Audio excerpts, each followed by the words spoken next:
do that because each region has its own reality and its own way to manage money, to handle money, and to transact. In Brazil now we have a fast payment system which called Brics, which was a great success because mainly 100% of the economically active population have used it once, you know. Sure. So it's impressive. And now we are moving forward for these kind of transactions to send and to receive money. But if the other BRIC nations doesn't have a similar system or doesn't have the culture of the population to use it, it's not going to work. So it's important to highlight how you can benefit the technology to transact money, to move money from the regions, and maybe a common currency would help, but I don't know the answer yet. Okay.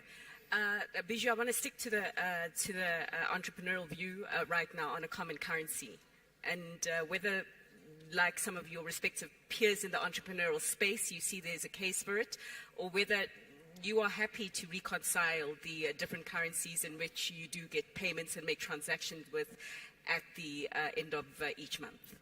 You know, I think we can perhaps take an example of past successes, right?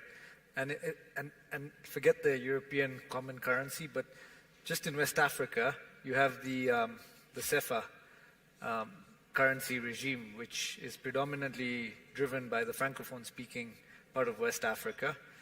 And to invest and do business in those markets is just a pleasure. It's easier to externalize currency there. It's easier to make investments. It's easier to channel and get support from the central banks there. And I mean, it's still relatively young, I would say, but that experience has been extremely, extremely positive. So, you know, from our end, it would be 100% support towards a common currency. Okay, so let's put the idea of the BRICS currency to bed right now and move on. Haijing, just I think it is important to reflect on the fact that the China Investment Corporation, the China Investment Company, is one of the largest sovereign wealth funds in the world, and therefore how you view investments and the criteria of how you select where you put money in, where you don't, which SMEs you support, which SMEs you don't, is pretty important for the people in this room to hear. Can you give us that detail? Yeah. Thank you, Fifi. I think that one lesson we all have learned is that freer flow of goods and the investment is crucial for economic prosperity across the globe. So before I answer your question, I'd like to say some of my personal stories, right? For example, I think with the new technology, actually space and the distance is a lesser problem for many companies, even for the smaller companies. And for example, in China, right, I can order from the internet a box of apple from a faraway province, for example, Guizhou, which is in the mountain, okay, very far away. I can order that, and then which helps the employment in that province and also helps reduce poverty, okay, because I order more products. The other example I want to give you is that a few years ago, I traveled to India, and they discovered a very good product, which is neem facial cleanser, okay? Which is cheap and high quality, actually, very good quality. Ever since I discovered that, the name is Himalaya, okay? Anyway, ever since I discovered that product, I have been ordering that product through internet. Okay. And also, of course, you know, if you read President Xi's recent article, he mentioned that from South Africa, the South Africans' wine, tea, aloe vera are what he called the trending products. Actually, in China, there is a nickname for these trending products. They're called internet celebrity products. Oh, wow. Okay. Yeah, so once you become the internet celebrity products, many people will buy it from you, all right? So I think those have been really good businesses. Now, of course, you know, the list can go on. You know, you can buy beef from Brazil and chocolate from Russia. You know, this is really amazing. I think this new technology in terms of promoting international trade, consumption, etc. Now, in order to make this possible, I think there were a few preconditions. For example, one is that we need the regulatory environment which promotes open access to market. Okay, we also need infrastructure like the financial infrastructure which allows international payment, money to flow around. Okay, we also need physical infrastructure and the logistics. For example, I order something, they have to be able to transport to me, right? Sure. So all of this, I think, are important preconditions for a good flow, quality flow of goods and investment. Now, for CSC, we are China's sovereign wealth fund, and indeed we are over $1 trillion assets under management. We try to contribute to international prosperity by investing in several areas. So one area is actually infrastructure and logistics. The other area would be private equity, VC, venture capital, in order to help the, whether it's small or bigger companies to grow. So that's the private equity. We also invest in areas like agriculture. For example, recently, I'm happy to find out that we recently invested a company in South Africa that we're going to visit them the day after tomorrow.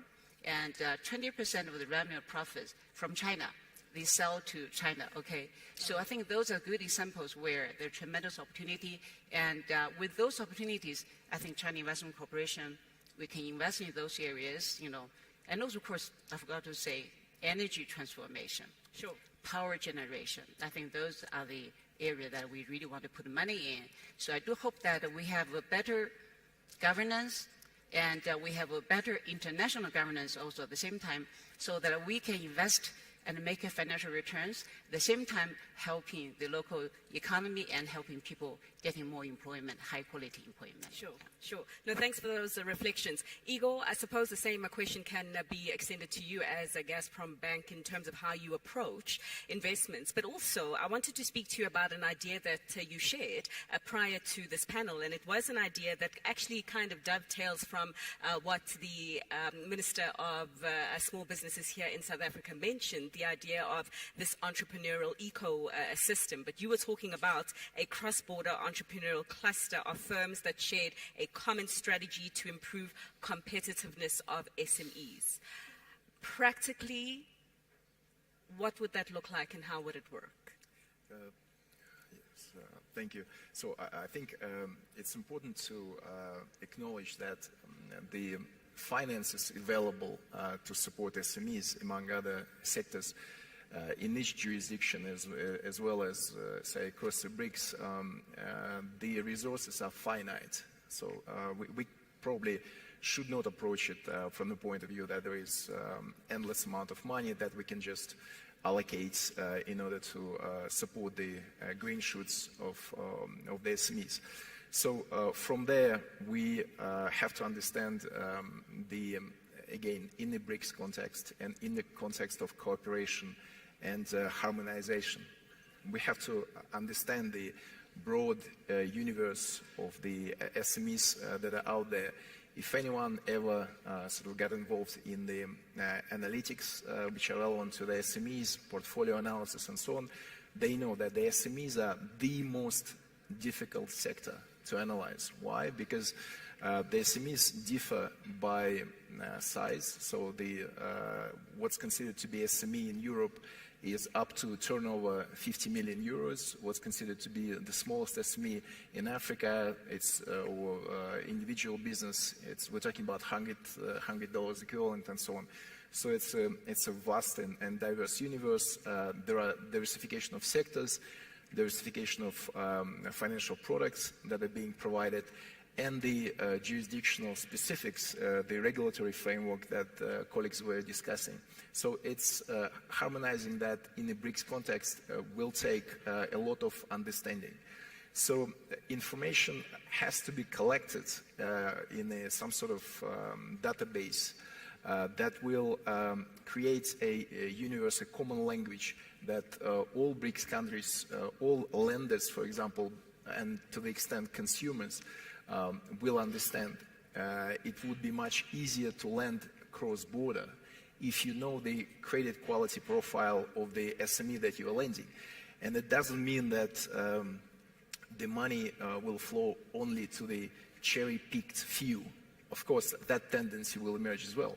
but a sober approach by, say, a fund, which we actually talked about at our working group, a fund that would be designed to support SMEs. A more sober approach would be to create classification, say, of various SMEs. For example, Sure. we have SMEs with a proven track record that are repaying regularly for last several years. These guys deserve, as local champions, they deserve a lower interest rate.